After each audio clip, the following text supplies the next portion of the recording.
Dog barking in the background? Keyboard clicks ruining your calls?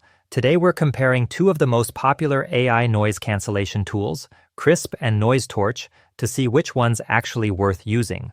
Krisp is a cloud-based app that removes noise from your mic and speakers on any platform: Zoom, Teams, Discord, you name it.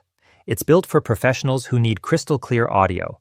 NoiseTorch, on the other hand, is open source, Linux only, and completely free. It runs locally, so no internet required, perfect for gamers or privacy-focused users. Noise quality: Krisp uses advanced AI trained on millions of samples. It removes background noise, voices, and even echo, impressively clean.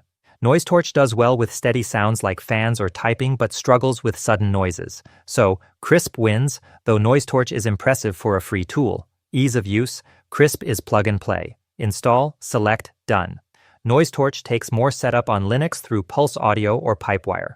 Winner: Krisp for simplicity. Performance: Krisp processes audio in the cloud. Stable connection needed, slight latency.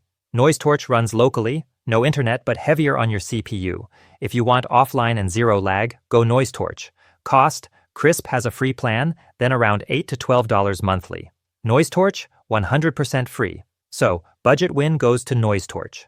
Platform support: Krisp, Windows, Mac, iOS, Android. NoiseTorch, Linux only.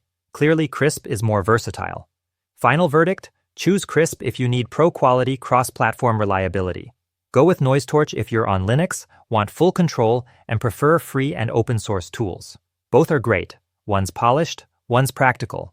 Which one are you using? Let me know in the comments, and don't forget to like and subscribe for more quick tech comparisons.